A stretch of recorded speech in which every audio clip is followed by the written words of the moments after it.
कक्षा 12 में पढ़ने वाली एक छात्रा जो कि उत्तर प्रदेश के जिला मुरादाबाद का एक थाना लगता है कुंदर की, उसी के एक गांव की वो रहने वाली थी।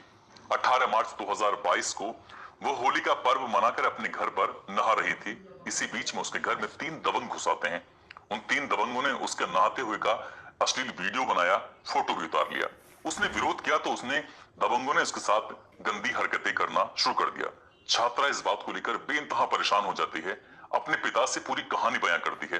इसके बाद उसके पिता और वो लड़की थाने जाकर एफआईआर दर्ज कराने की मांग करते हैं, लेकिन इस थाने में तैनात एक दरोगा जिसका नाम होता है ललित चौधरी, इस पूरे मामले को सुनता जरूर है, लेकिन सुनने के बाद उसने महज शांति भंग की धाराओं में मुकदमा दर्ज करने के बाद जिम्मेदारी से इतिश्री कर ली। ऐसा बताया जाता है कि उस छात्रा ने अपनी जिंदगी की लीला को हमेशा हमेशा के लिए समाप्त कर डाला।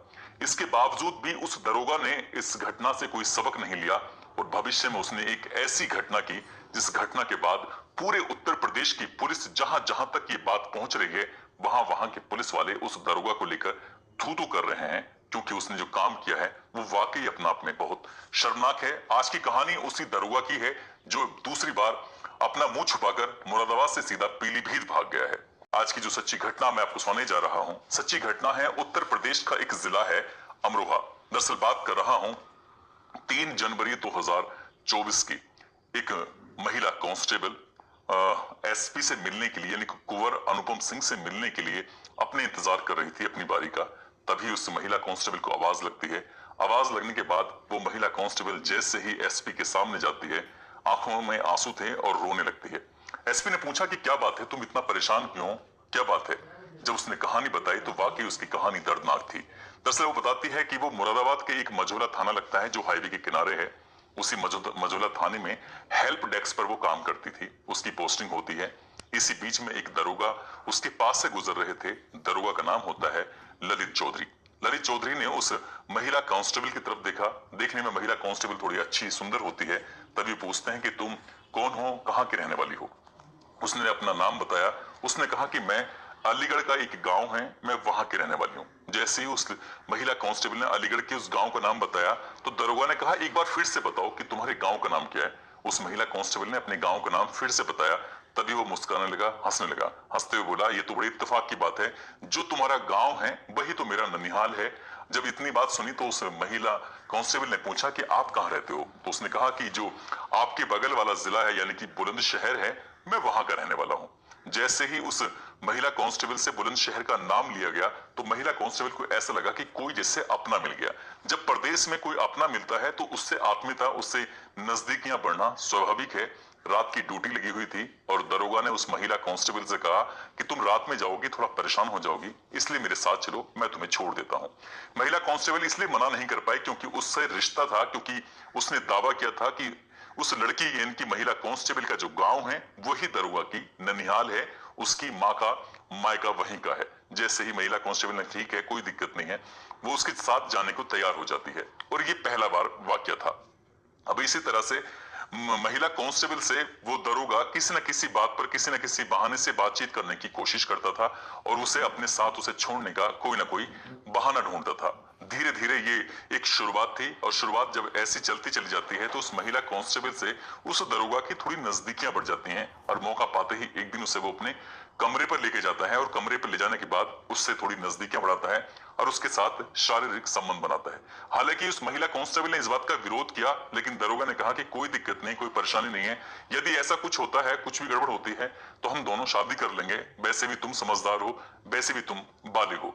दरोगा ने समझदारी की बात करते हुए उस महिला कांस्टेबल के दिमाग पर कुछ ऐसा असर डाला कि वो उसकी किसी बात का विरोध नहीं कर पाई और ऐसे ही सिलसिला लगातार चलता चला जाता है। कुछ दिन बीतते हैं तब उसे पता चलता है उसके पेट में महिला कांस्टेबल के अचानक से दर्द उठने लगता है। उसने कहा दरोगा से कि मेरे पेट में दर्द हो रहा है, शायद कुछ ना कुछ गड़बड़ है। तभी उसका अल्ट्रासाउंड कराया जाता है, उसे पता चलता है कि वो प्रेग्नेंट हो चुकी है। तभी दरोगा कहता है कि बहुत जल्दी हो जाएगी, इसलिए हमें ये बच्चा गिराना होगा।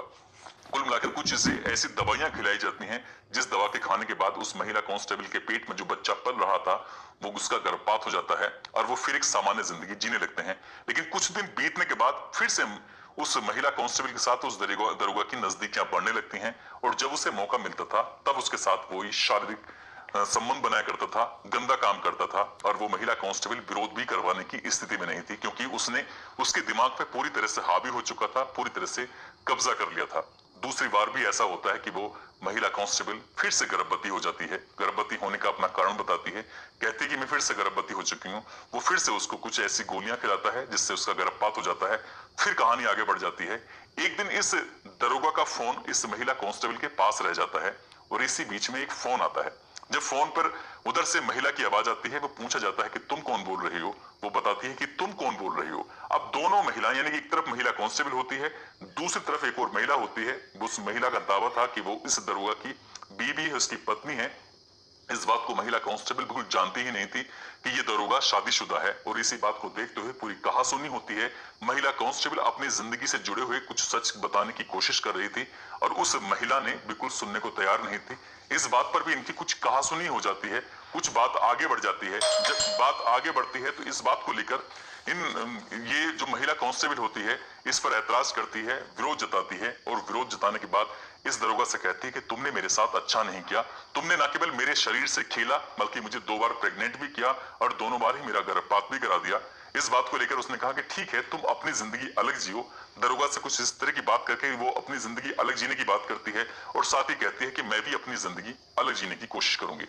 महिला कांस्टेबल अलीगढ़ जाती है अपने घर, अपने परिवार वालों से शादी की बात कराती है और कुल मिलाकर उसकी सगाई की बात तय हो जाती है और महिला कांस्टेबल की सगाई भी हो जाती है। जैसे महिला कांस्टेबल सगाई के बाद वापस अपनी ड्यूटी पर आती है, ये बात दरोगा को पता चल जाती है। दरोगा उसके साथ मारपीट करता है, कहता है कि तुम्हारी हिम्मत कैसे हुई मेरी बिना मर्जी के शादी करने की। जब महिला कांस्टेबल ने कहा कि तुम शादीशुदा हो, तुम अपनी जिंदगी में खुश रहो और मुझे अपनी जिंदगी जीने का अवसर दो, तो तुम मुझे इतना परेशान क्यों करते हो। तभी वो कहता है कि अगर तुम्हें शादी ही करनी है तो कम से कम मुझसे तो पूछ लिया होता, क्योंकि मैं तुमसे शादी कर लूंगा।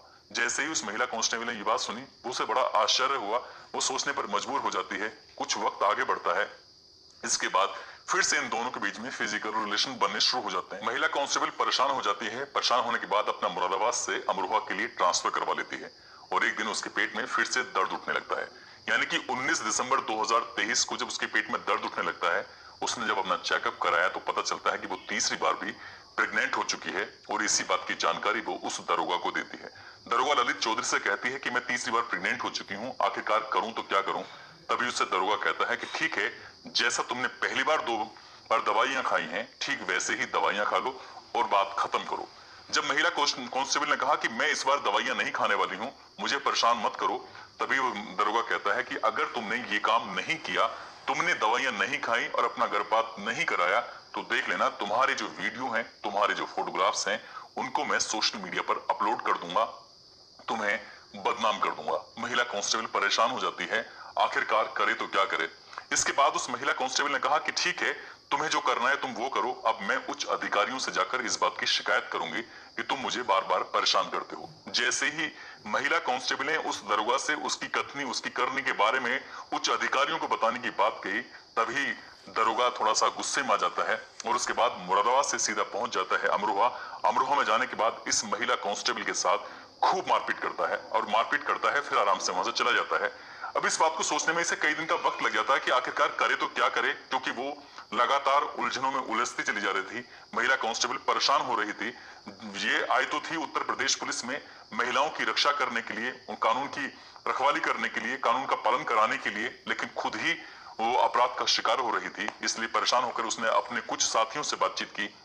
साथियों ने कहा कि जो आपके जिले यानी कि अमरोहा के जो एसपी हैं कुंवर अनुपम सिंह, बहुत ही अच्छे अधिकारी हैं, तुम्हें पूरी कहानी, पूरी बात उनसे बतानी चाहिए। यदि तुमने उनसे पूरी बात बताई तो जरूर तुम्हारी सुनवाई होगी। जबकि महिला कांस्टेबल कहती है कि मुरादाबाद में रहते हुए कई उच्च अधिकारियों से इस बारे में बातचीत की गई थी, लेकिन किसी ने भी इस मामले में सुनवाई नहीं की, इसलिए वो बहुत ज्यादा परेशान है। लेकिन जब उसके साथियों ने जब इस पर दबाव बनाया कि तुम्हें एसपी से ये बात करनी ही चाहिए, तब वो 3 जनवरी 2024 को एसपी के पास जाकर पूरी कहानी बयां करती है और एसपी को इस बात को सुनने के बाद बहुत ज्यादा गुस्सा आता है। तभी वो महिला थाने में फोन करते हैं और कहते हैं कि एक महिला कांस्टेबल को आपके पास भेजा जा रहा है, इसकी पूरी शिकायत को सुनने के बाद एफआईआर दर्ज कर लीजिए। जैसे ही पूरी कहानी उस महिला थाने में जाकर बताई जाती है, तो पुलिस उस दरोगा और दरोगा के भाई, दरोगा की पत्नी, इन तीनों के विरुद्ध आईपीसी की धारा 376, 323, 313, 504, 506 और SC/ST एक्ट की धाराओं में मुकदमा दर्ज कर लेती है। दर्ज करने के बाद इस मामले की जो जांच दी जाती है वो एसपी की तरफ से नौगावा सादात की सीओ होती हैं अंजलि कटारिया, उन्हें मामले की जांच दी जाती है। अभी इस नौगावा सादात की जो सीओ साहिबा हैं, उन्होंने इस मामले में अभी जांच की प्रक्रिया उनकी लगातार चल रही है। इसमें कौन कितना दोषी है ये तो खैर जांच के बाद ही स्पष्ट हो सकेगा। लेकिन जैसे ही इस बात की दरोगा को भनक लगती है कि तुम्हारे खिलाफ महिला थाने में एफआईआर दर्ज हो चुकी है, तब वो मुरादाबाद से अपना ट्रांसफर कराकर सीधा पीलीभीत भाग जाता है और इस मामले से बचने की लगातार कोशिश करता रहता है। हालांकि जब पहली बार उस दरोगा की लापरवाही की वजह से एक छात्रा की जान चली जाती है, शायद उसे तभी अपनी इस घटना से सबक लेना चाहिए था और जिस ड्यूटी को उसने निभाने के लिए कस्में खाई थी, जो जनता की मदद करने के लिए, उनकी हेल्प करने के लिए कसम खाई थी, उसी काम को यदि ईमानदारी से कर रहा होता तो आज उत्तर प्रदेश की पुलिस उस पर थू-थू नहीं कर रही होती। दोस्तों, इस पूरे घटनाक्रम को सुनाने का उद्देश्य किसी को परेशान करना नहीं है, किसी का दिल दुखाना नहीं है, बल्कि आपको जागरूक करना है, आपको सचेत करना है, आपको बताना है कि पुलिस का काम है लोगों की मदद करना, बल्कि कानून के साथ खिलवाड़ करना बिल्कुल भी नहीं है। लेकिन उस महिला कांस्टेबल के दिमाग पर कुछ इस तरह से वो दरोगा हावी होता है और उसके साथ वो लगातार कई साल तक शोषण करता चला जाता है। ऐसा बताया जाता है कि उस मुरादाबाद जिले के अंदर उस दरोगा की लगभग 5 साल तक तैनाती रहती है और कई साल तक इस महिला कांस्टेबल का वो शोषण